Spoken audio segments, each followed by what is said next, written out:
जय हिंद साथियों, वंदे मातरम, राधे राधे। स्वागत है आपका अपने यूट्यूब चैनल शिक्षा सागर एकेडमी पे। आई होप आप अच्छे होंगे, मस्त होंगे, स्वस्थ होंगे।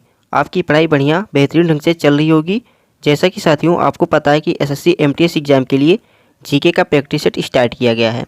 तो जब तक आपका एग्ज़ाम नहीं हो जाता तब तक साथियों इस चैनल पर डेली जीके के क्वेश्चन आते रहेंगे। और आपके एग्ज़ाम में साथियों ज़्यादा समय भी नहीं रह गया है, तो ऐसे में जितना हम प्रैक्टिस सेट कर लें वही बहुत इंपॉर्टेंट है। तो ऐसे में साथियों आज हम जीके जीएस के टॉप 30 प्रश्नों को करने वाले हैं। जितने भी प्रश्न काफ़ी इंपॉर्टेंट प्रश्न हैं। साथियों आपको प्रश्न देख के पता चल जाएगा कि एग्जाम में किस लेवल के प्रश्न पूछे जा रहे हैं।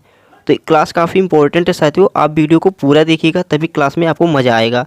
और आपसे विनती है साथियों कि यदि आपके दोस्त एसएससी एमटीएस या सीजीएल सीएचएसएल किसी भी एग्जाम की तैयारी कर रहे हैं तो उनके पास इस वीडियो का लिंक शेयर जरूर कीजिएगा, क्योंकि जितने भी प्रश्न साथियों काफ़ी इंपॉर्टेंट प्रश्न होने वाले हैं।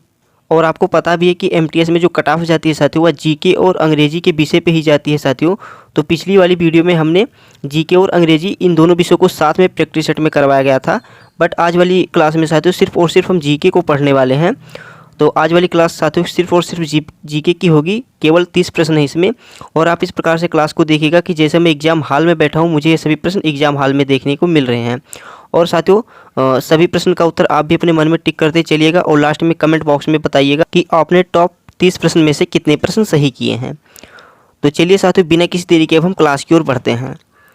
जैसा कि आपको स्क्रीन पे प्रश्न नंबर 1 दिख रहा होगा, प्रश्न की सिंधु घाटी सभ्यता के दौरान कौन सा शहर अस्तित्व में था। इंपॉर्टेंट प्रश्न साथियों, प्रश्न की सिंधु घाटी सभ्यता के दौरान कौन सा शहर अस्तित्व में था। ऑप्शन ए है Dwarka, option B Harappa, option C Sanchi और ऑप्शन नंबर डी है मुजिरिस। तो इसका राइट आंसर क्या हो जाएगा साथियों कि सिंधु घाटी सभ्यता के दौरान कौन सा शहर अस्तित्व में था। तो ये था साथियों हड़प्पा। कौन सा शहर साथियों, तो हड़प्पा जो है साथियों यह सिंधु घाटी सभ्यता के दौरान अस्तित्व में था। तो ऑप्शन नंबर बी इसका राइट आंसर हो जाएगा हड़प्पा। चलिए नेक्स्ट क्वेश्चन की ओर बढ़ते हैं। अगला प्रश्न है साथियों, प्रश्न नंबर 2 है। प्रश्न है कि दिल्ली के प्रसिद्ध लौह स्तंभ का निर्माण किस वंश के शासक ने करवाया था। इंपॉर्टेंट प्रश्न है साथियों, स्टार लगा के चलिए इस प्रश्न पे। हो सकता है एग्जाम में आपके यहाँ प्रश्न पूछ लिया जाए कि दिल्ली के प्रसिद्ध लौह स्तंभ का निर्माण किस वंश के शासक ने करवाया था। ऑप्शन ए है गुप्त वंश, ऑप्शन बी है पल्लव वंश, ऑप्शन नंबर सी है मौर्य वंश और ऑप्शन नंबर डी है पुष्यभूति वंश। तो देखिए साथियों जो दिल्ली का प्रसिद्ध लौह स्तंभ था इसका निर्माण गुप्त वंश के शासक ने करवाया था। तो ऑप्शन नंबर ए इसका राइट आंसर हो जाएगा गुप्त वंश के शासक। साथियों गुप्त वंश का वह शासक कौन था जिसने इस लौह स्तंभ का निर्माण करवाया था, इसका नाम आप कमेंट में बताइए ज़रूर।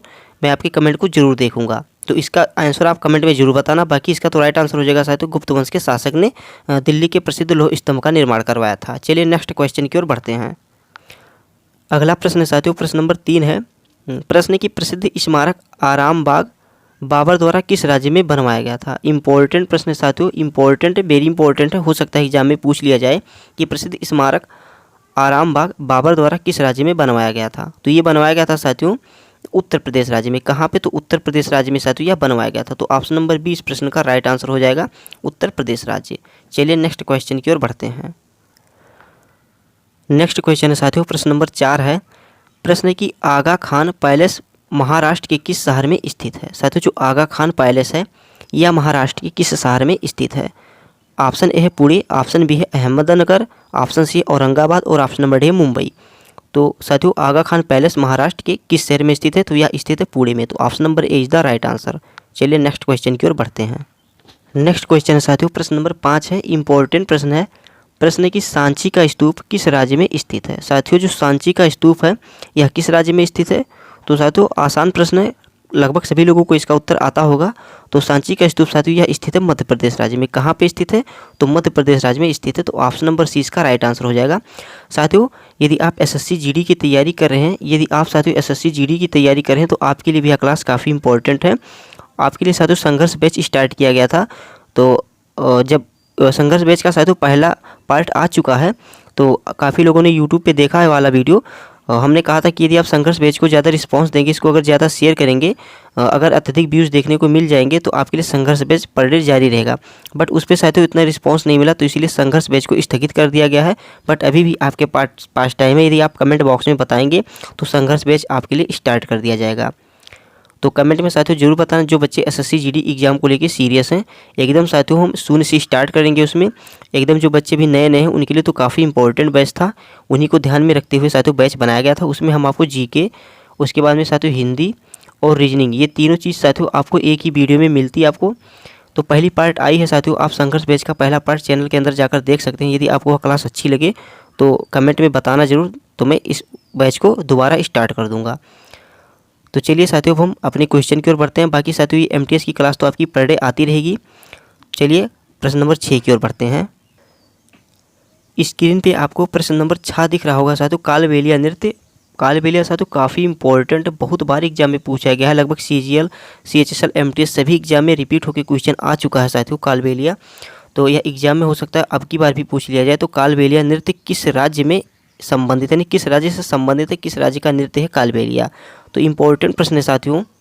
तो साथियों देखिए, कालबेलिया नृत्य यह है राजस्थान राज्य का। कहाँ का है, तो राजस्थान राज्य का साथियों कालबेलिया नृत्य है। तो ऑप्शन नंबर 20 का राइट आंसर हो जाएगा, कालबेलिया नृत्य राजस्थान राज्य का नृत्य है। तो काफ़ी इंपॉर्टेंट प्रश्न है साथियों, बहुत ही इंपॉर्टेंट है, क्योंकि एग्जाम में कई बार रिपीट होके आ चुका है। तो हो सकता है अब की बार भी पूछ लिया जाए। चलिए नेक्स्ट क्वेश्चन की ओर बढ़ते हैं। स्क्रीन पे आपको प्रश्न नंबर 7 दिख रहा होगा। प्रश्न है कि निम्नलिखित में से कौन सा ग्लेशियर जम्मू और कश्मीर में स्थित नहीं है। इंपॉर्टेंट है प्रश्न साथियों, इसी प्रकार के प्रश्न एग्जाम में पूछे जा रहे हैं। कि प्रश्न साथियों, कौन सा ग्लेशियर जम्मू और कश्मीर में स्थित नहीं है। ऑप्शन ए है विल्लन glacier, option B Milam glacier, और ऑप्शन नंबर सी है थाजीवास ग्लेशियर, और ऑप्शन नंबर डी है पुरई ग्लेशियर। तो देखिए साथियों, प्रश्न पूछा कि कौन सा ग्लेशियर जम्मू कश्मीर में नहीं स्थित है। तो साथियों इसका राइट आंसर हो जाएगा मिलम ग्लेशियर। कौन सा साथियों, तो जो मिलम ग्लेशियर है साथियों, यह जम्मू और कश्मीर में नहीं है। तो ऑप्शन नंबर 20 का राइट आंसर हो जाएगा मिलम ग्लेशियर। साथियों एक बात और है आपसे कि यदि आप इस वीडियो पे साथियों, अगर आप इस चैनल पर नए हैं तो चैनल को सब्सक्राइब कर लीजिए और बेल आइकन को ऑन करना मत भूलिएगा। और हाँ, वही बच्चे चैनल को सब्सक्राइब करेंगे जो पढ़ाई को लेकर एकदम सीरियस हैं। तो जो बच्चे पढ़ाई को लेकर सीरियस हैं, पढ़ना चाहते हैं, एग्जाम को क्रैक करना चाहते हैं, तो वही बच्चे साथियों चैनल को सब्सक्राइब करना, अन्यथा वे बच्चे मत करना जो एग्जाम को लेकर सीरियस नहीं है। तो अगर साथियों आप पढ़ाई को लेकर सीरियस हैं तभी आप चैनल को सब्सक्राइब कीजिएगा। और अगर आप चैनल पर नए भी हैं तो चैनल को शेयर करना मत भूलिएगा साथियों। चलिए हम अपने प्रश्न की ओर बढ़ते हैं। नेक्स्ट क्वेश्चन है साथियों, प्रश्न नंबर 8 है। प्रश्न है कि विश्व का सबसे ऊंचा पठार कौन सा है। साथियों विश्व का सबसे ऊंचा पठार कौन सा है, इंपॉर्टेंट प्रश्न है साथियों। यहाँ पे विश्व का सबसे ऊंचा पठार पूछा है। तो साथियों इसका राइट आंसर हो जाएगा विश्व के सबसे ऊंचे पठार, ये है साथियों तिब्बत का पठार। कौन सा है, तो तिब्बत का पठार जो है साथियों, यह विश्व का सबसे ऊंचा पठार है। तो option number D right answer होगा कि विश्व का सबसे ऊंचा पठार तिब्बत का पठार है। चलिए नेक्स्ट क्वेश्चन की ओर बढ़ते हैं। अगला प्रश्न है साथियों, प्रश्न नंबर 9 है। प्रश्न है कि भारत का सबसे ऊंचा शिखर निम्नलिखित में से कौन सा है। साथियों भारत का सबसे ऊंचा शिखर, प्रश्न ध्यान से पढ़िएगा साथियों, काफ़ी इंपॉर्टेंट प्रश्न रहते हैं। अगर आप एक क्वेश्चन गलत कर देंगे साथियों तो आपका 3 नंबर चला जाएगा, क्योंकि एक प्रश्न करने पे साथियों आपको 3 नंबर मिलेंगे। तो इसीलिए साथियों आप प्रश्न को बहुत ध्यान से पढ़ के तभी कीजिएगा। प्रश्न की भारत का सबसे ऊंचा शिखर निम्नलिखित में से कौन सा है। ऑप्शन ए है कंचनजंगा, ऑप्शन बी है नंगा पर्वत, ऑप्शन सी है नंदा देवी, और ऑप्शन नंबर डी है नामचा वर्बा पर्वत। तो देखिए साथियों, प्रश्न की भारत का सबसे ऊंचा शिखर, तो साथियों यह हो जाएगा ऑप्शन नंबर 1 कंचनजंगा। कौन सा, तो साथियों जो कंचनजंगा है साथियों, यह भारत का सबसे ऊंचा शिखर है। तो option number A is the right answer होगा। चलिए अगले क्वेश्चन की ओर बढ़ते हैं। नेक्स्ट क्वेश्चन है साथियों, प्रश्न नंबर 10 है। प्रश्न की निम्नलिखित में से किस झील को भारत में एकमात्र तैरते द्वीपों की झील के रूप में जाना जाता है। इंपॉर्टेंट प्रश्न है साथियों, काफ़ी इंपॉर्टेंट प्रश्न है, क्योंकि साथियों भारत का एकमात्र तैरता झील कौन सा है। तो देखिए साथियों, ऑप्शन है Loktak, option B Pulicat, option C Chilika, और ऑप्शन नंबर डी है कोल्लेरू। तो साथियों देखिए, भारत निम्नलिखित झीलों में से किस झील को भारत में एकमात्र तैरते द्वीपों की झील के रूप में जाना जाता है। तो एकमात्र तैरता हुआ झील है साथियों लोकटक झील। कौन सा, तो लोकटक झील है। इसे साथियों डांसिंग हिरन के नाम से भी जानते हैं। इंपॉर्टेंट ये भी आप लिख लीजिए, एग्जाम में पूछा जा सकता है कि डांसिंग हिरन के नाम से किसे जाना जाता है। तो साथियों लोकटक झील को जाना जाता है। और यह स्थित साथियों कहाँ पे, तो मणिपुर में है। कहाँ पे है साथियों, तो मणिपुर में है। तो इसलिए इंपॉर्टेंट है साथियों, एग्जाम में पूछा जा सकता प्रश्न, और पूछा गया भी है कि भारत का एकमात्र तैरता हुआ झील कौन सा है। तो साथियों लोकटक झील है। इसे हम डांसिंग हिरन के नाम से भी जानते हैं, और यह मणिपुर राज्य में स्थित है। साथियों डांसिंग हिरन के नाम से इसे इसलिए जानते हैं क्योंकि ये झील जो है साथियों इस झील के ऊपर साथियों जो जलकुंभी है उसमें जब हिरण कूदती हैं तो ये झील एक प्रकार से हिलता है, तो ऐसे लगता है कि जैसे डांस कर रहा है, इसीलिए इसको साथियों डांसिंग हिरन कहते हैं। जो उस साथियों झील के ऊपर जब वो रहता है जलकुंभी, उस पर जब हिरण कूदते हैं तो जब जलकुंभी हिलती है साथियों तो ऐसे लगता है कि हिरण डांस कर रहे हैं, तो इसीलिए इसको डांसिंग हिरन नाम दिया गया है। और ये स्थित है साथियों मणिपुर में, तो ऑप्शन नंबर ए इसका राइट आंसर हो जाएगा। चलिए नेक्स्ट क्वेश्चन की ओर बढ़ते हैं। अगला क्वेश्चन है साथियों प्रश्न नंबर 11 है। प्रश्न है कि निम्नलिखित में से कौन सा भारत के पूर्वी तट या इसके भाग के लिए एक क्षेत्रीय नाम नहीं है। यानी कौन सा भारत के पूर्वी तट के लिए एक क्षेत्रीय नाम नहीं है। तो साथियों इम्पोर्टेंट है क्योंकि जो भारत के पूर्वी तट का क्षेत्रीय भाग नहीं है ये है साथियों कौन सा, तो मालाबार तट। कौन सा साथियों, मालाबार तट है। और इम्पोर्टेंट साथियों मालाबार तट किसको कहते हैं, तो केरल के तट को कहते हैं। किसके तट को साथियों, तो केरल के तट को साथियों मालाबार तट कहते हैं। तो इम्पोर्टेंट है साथियों। और प्रश्न था कि कौन सा भारत के पूर्वी तट के लिए एक क्षेत्रीय नाम नहीं है, तो साथियों मालाबार तट है। ये सब साथियों दक्षिणी क्षेत्र में आते हैं। तो option number D is the right answer हो जाएगा साथियों। ऑप्शन नंबर डी इसका सही उत्तर हो जाएगा। चलिए प्रश्न नंबर 12 की ओर बढ़ते हैं। नेक्स्ट क्वेश्चन है प्रश्न नंबर 12 है। प्रश्न की निम्नलिखित में से कौन मालवा पठार की महत्वपूर्ण नदी नहीं है। प्रश्न की कौन मालवा पठार की महत्वपूर्ण नदी नहीं है। तो ये है साथियों कौन सी, तो महानदी। जो महानदी है साथियों ये मालवा पठार की महत्वपूर्ण नदी में नहीं आती है। तो ऑप्शन नंबर 20 का राइट आंसर हो जाएगा साथियों मालवा पठार की महत्वपूर्ण नदी महानदी नहीं है। चलिए अगले क्वेश्चन की ओर बढ़ते हैं। नेक्स्ट क्वेश्चन है प्रश्न नंबर 13 है। प्रश्न की निम्नलिखित में से कौन कावेरी नदी की सहायक नदी नहीं है। कावेरी नदी की साथियों सहायक नदी नहीं है पूछा है। ऑप्शन ए है मूसी नदी, ऑप्शन बी है भवानी नदी, ऑप्शन सी हेमावती नदी और ऑप्शन नंबर डी है काबिनी नदी। तो साथियों कावेरी नदी की सहायक नदी के रूप में मूसी नदी नहीं आती। कौन सी नदी, तो मूसी नदी जो है यह कावेरी नदी की सहायक नदी नहीं है। तो ऑप्शन नंबर ए इसका राइट आंसर हो जाएगा साथियों। कौन सी नदी, तो मूसी नदी कावेरी की सहायक नदी नहीं है। चलिए अगले क्वेश्चन की ओर बढ़ते हैं। साथियों एक बार फिर आपसे कह रहे हैं कि अगर आप चैनल पर नए हैं तो चैनल को सब्सक्राइब कर लीजिए और साथ ही इस वीडियो का लिंक अपने दोस्तों के पास शेयर करना मत भूलिएगा। आपके जितने भी दोस्त साथियों चाहे एसएससी जीडी एग्जाम की तैयारी कर रहे हैं, चाहे एमटीएस एग्जाम की तैयारी करें, चाहे सीजीएल सीएचएसएल किसी एग्जाम की तैयारी करें, उनके लिए काफ़ी इंपॉर्टेंट क्लास है। और हाँ साथियों चैनल वहीं बच्चे सब्सक्राइब करेंगे जो पढ़ाई को लेकर एकदम सीरियस हैं, वहीं लोग सब्सक्राइब करेंगे।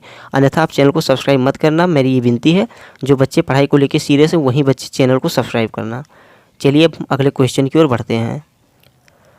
नेक्स्ट क्वेश्चन है साथियों प्रश्न नंबर 14 है। प्रश्न की भारत के किस प्रकार के वन के वृक्ष शुष्क ग्रीष्म काल में लगभग 6 से 8 सप्ताह तक अपनी पत्तियां गिराते हैं। इम्पोर्टेंट प्रश्न है कि साथियों जो भारत का वो कौन से प्रकार का वन है जो जिसके वृक्ष शुष्क ग्रीष्म काल में लगभग 6 से 8 सप्ताह साथियों 6 से 8 सप्ताह तक अपनी पत्तियां गिराते रहते हैं।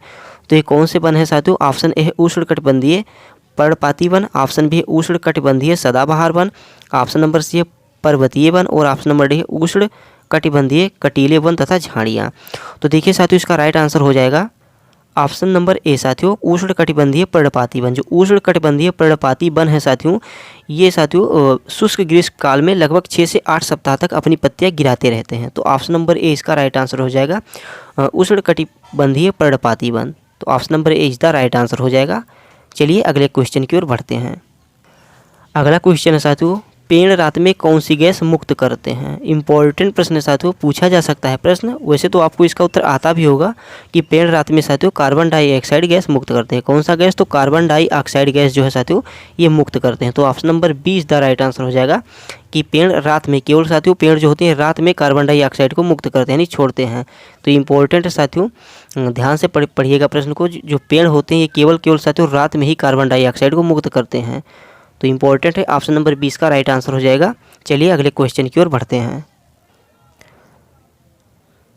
स्क्रीन पे साथियों आपको प्रश्न नंबर 16 दिखाई दिया होगा। प्रश्न की निम्नलिखित में से कौन सा त्यौहार एक महान बौद्ध संत जे चोंगखापा के जन्मदिन का प्रतीक है। इंपॉर्टेंट है साथियों, इंपॉर्टेंट है, वेरी वेरी इंपॉर्टेंट है, एग्जाम में पूछा जा सकता है।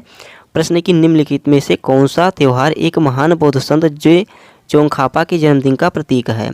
Option A Sarhul, option B Losar, option C है टुसु और ऑप्शन नंबर डी है गलदान नामचोट। तो देखिए साथियों बौद्ध संत जे चोंगखापा के जन्मदिन का प्रतीक है साथियों ये उत्सव है साथियों गलदान नामचोट। तो option number D is the right answer हो जाएगा साथियों गलदान नामचोट, इसका सही उत्तर हो जाएगा ऑप्शन नंबर डी। साथियों अब तक हम टॉप 16 प्रश्नों को कर चुके हैं। अभी हमारे पास 14 प्रश्न और बचे हैं, तो चलिए उनको भी जल्दी जल्दी कर लेते हैं। और हाँ, कमेंट बॉक्स में आप अपने आंसर को टिक करना मत भूलिएगा। जो हमने इसका उत्तर पूछा वो उत्तर भी बताना, और आपने टॉप 30 प्रश्न में से कितने प्रश्न सही किए ये भी आप कमेंट में जरूर बताना। अभी हमारे पास 14 प्रश्न और हैं साथियों, चलिए उन प्रश्नों को भी जल्दी जल्दी कर लेते हैं। नेक्स्ट क्वेश्चन है साथियों, प्रश्न नंबर 17 है। प्रश्न की निम्नलिखित में से कौन सा एक प्राचीन मार्शल आर्ट है जिसकी उत्पत्ति प्रायद्वीपीय भारत में योद्धाओं के सैन्य परीक्षण के एक भाग के रूप में हुई थी। पहले स्टार लगाइए साथियों, इस प्रश्न को एग्जाम में पूछा जा सकता है। तो देखिए साथियों, ये है साथियों कलारी पट्टू। कलारी पट्टू जो है साथियों, ये इसका राइट आंसर हो जाएगा। और हाँ, एग्जाम में पूछा जा सकता है प्रश्न कि कलारी पट्टू कहाँ का है। तो साथियों कलारी पट्टू जो है केरल का है। कहाँ का है साथियों? तो केरल का है। इंपॉर्टेंट है साथियों, ये एक प्राचीन मार्शल आर्ट है। अगर आपको साथियों कहीं मार्शल आर्ट देखने को मिल जाए क्या साथियों, तो मार्शल आर्ट देखने को मिल जाए तो मार्शल आर्ट का मतलब होता है साथियों युद्ध। ये आप हमेशा ध्यान में रख के चलिएगा कि मार्शल आर्ट का मतलब युद्ध होता है। यदि आपको मार्शल आर्ट देखे तो समझ जाए कि युद्ध से संबंधित है। तो देखिए प्रश्न है कि कौन सा एक प्राचीन मार्शल आर्ट है जिसकी उत्पत्ति प्रायद्वीपीय भारत में योद्धाओं के सैन्य परीक्षण के एक भाग के रूप में हुई थी। तो कलारी पट्टू जो है साथियों इसकी हुई थी, और कलारी पट्टू केरल राज्य का है। इंपॉर्टेंट क्वेश्चन है साथियों, स्टार लगा लीजिए इस प्रश्न को, हो सकता है एग्जाम में छप जाए ये प्रश्न। तो option number C is the right answer हो जाएगा केरल। चलिए प्रश्न नंबर 18 की ओर बढ़ते हैं। अगला क्वेश्चन है साथियों, इंपॉर्टेंट प्रश्न है, एग्जाम में पूछा जा सकता है कि पिट्स इंडिया एक्ट किस वर्ष पारित किया गया। तो साथियों देखिए जो पिट्स इंडिया एक्ट थी ये साथियों कब, तो 1784। कब साथियों? तो 1784 में पारित किया गया था। और साथियों पिट्स इंडिया एक्ट को 1784 में ईस्ट इंडिया एक्ट के नाम से भी जानते हैं। क्या? तो साथियों ईस्ट इंडिया एक्ट के नाम से भी जाना जाता है। तो इम्पोर्टेंट है साथियों, पूछा जा सकता है प्रश्न। और हाँ साथियों एक क्वेश्चन आपसे और भी बन सकता है कि पिट्स इंडिया एक्ट यह नाम किसके नाम पे रखा गया था। तो साथियों ब्रिटिश प्रधानमंत्री थे विलियम पिट द यंगर के नाम पे। किनके नाम पे साथियों? तो विलियम पिट द यंगर के नाम पे साथियों पिट्स इंडिया एक्ट नाम रखा गया था। तो इम्पोर्टेंट है साथियों। तो ऑप्शन नंबर डी का राइट आंसर हो जाएगा कि पिट्स इंडिया एक्ट यह 1784 में पारित किया गया था। चलिए प्रश्न नंबर 19 की ओर बढ़ते हैं। साथियों फिर आपसे कहने कि अगर आप चैनल पर नए हैं तो चैनल को सब्सक्राइब कर लेना, और इस वीडियो का लिंक अपने दोस्तों के पास शेयर जरूर करना। और जो बच्चे पढ़ाई को लेकर सीरियस हैं सिर्फ वही बच्चे चैनल को सब्सक्राइब करना, बाकी जो बच्चे पढ़ाई को लेकर सीरियस नहीं है वो मत करना। और हाँ, जो बच्चे एसएससी जीडी एग्जाम की तैयारी कर रहे हैं वे भी चैनल को सब्सक्राइब कर लेना साथियों, क्योंकि एसएससी जीडी एग्जाम अभी साथियों आपके पास काफ़ी समय है। तो जब तक आपका एग्जाम नहीं हो जाएगा तब तक इससे संबंधित जितने भी प्रश्न एग्जाम में आपके पूछे जा सकते हैं उनको हम प्रैक्टिस सेट में करवा देंगे। तो एसएससी जीडी के लिए भी काफ़ी इंपॉर्टेंट रहेगा साथियों ये बैच। तो एसएससी जीडी वाले अगर बच्चे भी अगर यह क्लास देख रहे होंगे तो चैनल को सब्सक्राइब करके जरूर जाइएगा। चलिए अब हम अपने क्वेश्चन की ओर बढ़ते हैं। नेक्स्ट क्वेश्चन है साथियों, प्रश्न नंबर 19 है। भारतीयों को हथियार रखने से रोकने वाला आर्म्स एक्ट किस वर्ष पारित किया गया था। इंपॉर्टेंट साथियों, एग्जाम में पूछा जा सकता है कि भारतीयों को हथियार रखने से रोकने वाला आर्म्स एक्ट किस वर्ष पारित किया गया था। तो ये पारित किया गया था साथियों 1878 में। कब साथियों? तो 1878 में साथियों इसको पारित किया गया था। तो ऑप्शन नंबर 20 का राइट आंसर हो जाएगा 1878। चलिए प्रश्न नंबर 20 की ओर बढ़ते हैं।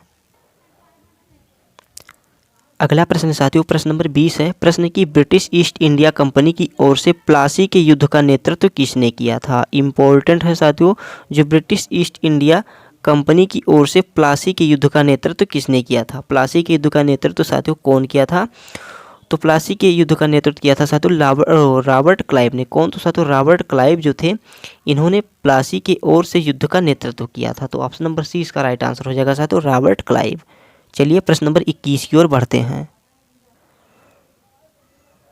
प्रश्न नंबर 21 दिखाई दिया है साथियों। प्रश्न की निम्नलिखित में से किसने हड़प नीति, विलय नीति, जिसे हम द डॉक्ट्रिन ऑफ लैप्स के नाम से भी जानते हैं, ये नीति अपनाने वाले कौन थे।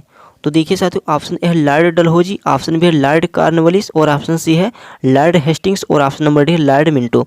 तो देखिए साथियों जो हड़प नीति थी और विलय की नीति थी जिसे हम द डॉक्ट्रिन ऑफ लैप्स के नाम से जानते हैं। इंपॉर्टेंट साथियों the doctrine of lapse exam में यही लिख के हो सकता है आपसे पूछ लिया जाए, तो आप कंफ्यूज मत होइएगा। इसे हम साथियों हड़प नीति या विलय नीति के नाम से भी जानते हैं। तो ये अपनाने वाले थे साथियों कौन? तो लॉर्ड डलहौजी था। कौन था साथियों? तो लॉर्ड डलहौजी था। तो ऑप्शन नंबर ए इसका राइट आंसर हो जाएगा। इसने हड़प की नीति, विलय की नीति को अपनाई थी। तो ये थे कौन? तो साथियों लॉर्ड डलहौजी थे। चलिए प्रश्न नंबर 22 की ओर बढ़ते हैं। और हाँ साथियों, ऑप्शन नंबर बी जो है लॉर्ड कॉर्नवालिस, तो इसे साथियों क्या माना जाता है, तो भारत में साथियों पुलिस का जनक भी माना जाता है। किसका साथियों, तो पुलिस का जनक माना जाता है लॉर्ड कॉर्नवालिस को साथियों। तो इम्पोर्टेंट साथियों, ये भी एग्जाम में आपसे पूछा जा सकता है। कानून व्यवस्था का जनक मान लीजिए साथियों, तो लॉर्ड कॉर्नवालिस को ही माना जाता है। और इसका राइट आंसर हो जाएगा कि हड़प की नीति और विलय की नीति अपनाने वाला ये था साथियों लॉर्ड डलहौजी। तो ऑप्शन नंबर ए इस प्रश्न का राइट आंसर हो जाएगा। चलिए प्रश्न नंबर 22 की ओर बढ़ते हैं। नेक्स्ट क्वेश्चन है साथियों, प्रश्न नंबर 22 है। प्रश्न की 1793 में जब बंगाल में इस्तमारी बंदोबस्त लागू किया गया था, तब उसका गवर्नर कौन था। तो साथियों जो 1793 में जब बंगाल में इस्तमारी बंदोबस्त लागू किया गया था, उस समय वहाँ का गवर्नर था साथियों चार्ल्स कॉर्नवालिस। कौन था साथियों, तो चार्ल्स कॉर्नवालिस था। तो ऑप्शन नंबर ए इसका राइट आंसर हो जाएगा साथियों चार्ल्स कॉर्नवालिस। चलिए प्रश्न नंबर 23 की ओर बढ़ते हैं। अगला प्रश्न है प्रश्न नंबर 23 है। प्रश्न की भारत के संविधान में किस देश के संविधान से कोई विशेषता नहीं ली गई है। तो बहुत ही इंपॉर्टेंट है साथियों, आसान है कि कौन सा देश है साथियों, जो चीन देश है साथियों। चीन देश से साथियों भारत के संविधान में कोई भी विशेषता नहीं ली गई। तो ऑप्शन नंबर सी इसका राइट आंसर हो जाएगा चीन देश। चलिए प्रश्न नंबर 24 की ओर बढ़ते हैं। नेक्स्ट प्रश्न है साथियों, प्रश्न नंबर 24 है। प्रश्न की भारतीय संविधान का कौन सा अनुच्छेद कार्यपालिका से न्यायपालिका के पृथक्करण से संबंधित है। इसका क्वेश्चन एक अगली वीडियो में भी करवाया गया था, क्योंकि इंपॉर्टेंट प्रश्न साथियों पूछा जा सकता है। तो ये साथियों है कार्यपालिका से न्यायपालिका के पृथक्करण से संबंधित है साथियों हमारा अनुच्छेद 50। कौन सा साथियों, तो आर्टिकल 50 जो है साथियों ये संबंधित है। तो ऑप्शन नंबर डी इसका राइट आंसर हो जाएगा अनुच्छेद 50। चलिए प्रश्न नंबर 25 की ओर बढ़ते हैं। नेक्स्ट क्वेश्चन है साथियों, प्रश्न नंबर 25 है। प्रश्न की निम्नलिखित में से कौन से मुद्दे भारतीय संविधान के अनुच्छेद 17 साथियों द्वारा रद्द कर दिए गए थे। तो अनुच्छेद 17 का संबंध इनमें से किससे है, ये पूछा गया है। तो साथियों जो अस्पृश्यता का अंत है साथियों, जिसमें हम छुआछूत ये जैसी प्रथाएं, इनका अंत साथियों अनुच्छेद 17 में किया गया है।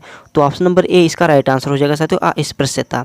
तो option number A is the right answer. Important है साथियों, अस्पृश्यता का अंत एग्जाम में पूछा जा सकता है। कौन से मुद्दे भारतीय संविधान के अनुच्छेद 17 द्वारा रद्द कर दिए गए थे। तो अनुच्छेद 17 जिसे हम अस्पृश्यता का अंत भी कहते हैं। चलिए प्रश्न नंबर 26 की ओर बढ़ते हैं। अभी हमारे पास टॉप 5 प्रश्न और बचे हैं, चलिए उनको भी फटाफट कर लेते हैं साथियों। कमेंट बॉक्स में आप अंत में बताना कि आपने टॉप 30 प्रश्न में से कितने प्रश्न सही किए हैं। प्रश्न नंबर 26 दिखाई दिया है साथियों। प्रश्न है भारत में आयुध अधिनियम किस वर्ष पारित किया गया था। साथियों आयुध अधिनियम जो था यह किस वर्ष पारित किया गया था। तो ये था साथियों 1959 में। कब साथियों, तो 1959 में साथियों आयुध अधिनियम पारित किया गया। तो ऑप्शन नंबर सी इसका राइट आंसर हो जाएगा 1959 में आयुध अधिनियम पारित किया गया था। चलिए अगले प्रश्न की ओर बढ़ते हैं। नेक्स्ट क्वेश्चन है साथियों, प्रश्न नंबर 27 है। प्रश्न की प्रसिद्ध उपन्यास दुर्गेश नंदिनी किसने लिखा है। इंपॉर्टेंट है साथियों दुर्गेश नंदिनी। तो देखिए साथियों प्रसिद्ध उपन्यास दुर्गेश नंदिनी किसने लिखा है। ऑप्शन है Rabindranath Tagore, option B Ishwar Chandra Vidyasagar, option C Bankim Chandra Chatterjee और ऑप्शन नंबर डी शरद चंद्र चट्टोपाध्याय। तो इसका राइट आंसर हो जाएगा कि दुर्गेश नंदिनी उपन्यास के लेखक है साथियों बंकिम चंद्र चटर्जी। इनका पूरा नाम साथियों बंकिम चंद्र चट्टोपाध्याय भी था। तो ऑप्शन नंबर सी इसका राइट आंसर हो जाएगा बंकिम चंद्र चटर्जी ने दुर्गेश नंदिनी नामक उपन्यास को लिखा है। तो इम्पोर्टेंट है साथियों एग्जाम में पूछा जा सकता है। चलिए प्रश्न नंबर 28 की ओर बढ़ते हैं। प्रश्न नंबर 28 है साथियों, अभी हमने साथियों पढ़ा था दुर्गेश नंदिनी उपन्यास के लेखक। अब यहाँ पे है साथियों द प्रेगनेंसी बाइबल पुस्तक किसने लिखी। क्योंकि साथियों बुक और लेखक से संबंधित आपके एग्जाम में 2 या 3 प्रश्न पूछे जाते हैं। और 2 या 3 प्रश्न अगर आपके एग्जाम में 3 ही प्रश्न पूछा गया साथियों, तो 3 प्रश्न से आपके 3 त्रिका 9 यानी आपके 9 अंक मिलने वाले हैं। तो इम्पोर्टेंट साथियों पुस्तक और उनके लेखक से संबंधित प्रश्न आपके एग्जाम में 2 या 3 प्रश्न पूछा जाएगा। तो हमने अभी पढ़ा था दुर्गेश नंदिनी पुस्तक किसने लिखी, तो वो लिखे थे साथियों बंकिम चंद्र चटर्जी ने। अब अगला क्वेश्चन है साथियों किसने द प्रेगनेंसी बाइबल पुस्तक लिखी। ऑप्शन है Vidya Balan, option B Kajol Devgn, option C Rani Mukherjee और option number D Kareena Kapoor. तो देखिए साथियों जो ये है द प्रेगनेंसी बाइबल ये लिखने वाले हैं साथियों करीना कपूर। तो ऑप्शन नंबर डी इसका राइट आंसर हो जाएगा कि द प्रेगनेंसी बाइबल पुस्तक करीना कपूर ने लिखी है। चलिए प्रश्न नंबर 29 की ओर बढ़ते हैं। नेक्स्ट प्रश्न साथियों, प्रश्न नंबर 29 है। प्रश्न की निम्नलिखित में से कौन सा वाद्य यंत्र ठोस यंत्र है। एग्जाम का प्रश्न देख रहे हो साथियों, कैसे पूछा जा रहा है कि कौन सा वाद्य यंत्र ठोस यंत्र है। ठोस यंत्र है साथियों, ऑप्शन ए तत्वाद्य, ऑप्शन बी घन वाद्य, ऑप्शन सी अवनद्य वाद्य और ऑप्शन नंबर डी सुशिर वाद्य। तो साथियों कौन सा वाद्य यंत्र ठोस यंत्र है, तो ठोस यंत्र साथियों कौन सा, तो घन वाद्य है। कौन सा साथियों, तो घन वाद्य जो है साथियों यह सबसे ठोस यंत्र में आता है। तो ऑप्शन नंबर 20 का राइट आंसर हो जाएगा कि घन वाद्य ठोस यंत्र के रूप में आता है। चलिए प्रश्न नंबर 30 की ओर बढ़ते हैं साथियों। प्रश्न नंबर 30 है। प्रश्नों को करते करते साथियों हम अपने अंतिम प्रश्न के पड़ाव पे आ चुके हैं। हमारा आज का अंतिम प्रश्न है।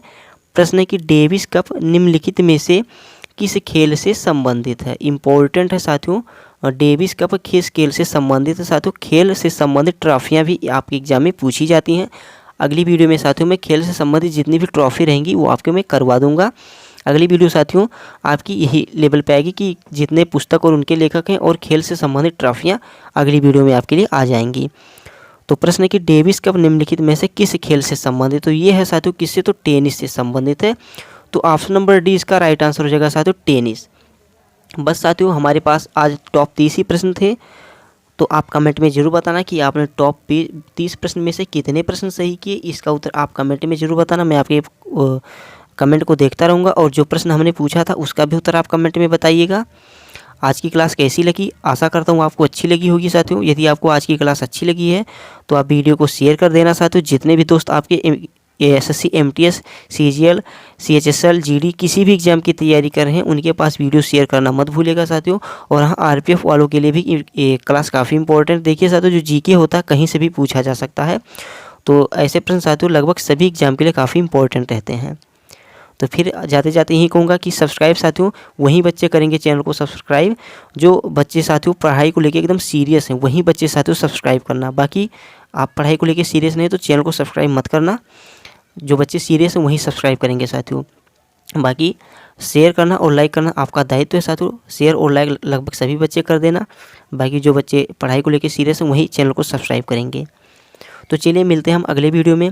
अगली वीडियो हमारी आएगी साथियों खेल से संबंधित ट्रॉफियाँ और पुस्तक तथा उनके लेखक से संबंधित। तो अगली वाली क्लास काफ़ी इंपॉर्टेंट रहेगी साथियों। कल तक आपकी क्लास आ जाएगी और इस वीडियो को ज़्यादा से ज़्यादा शेयर कीजिएगा, खूब सारा प्यार दीजिएगा। चलिए मिलते हैं हम उस वाली वीडियो में। तब तक के लिए जय हिंद, जय Bharat, Vande Mataram, take care, bye bye. मस्त रहना, अपना ख्याल रखना।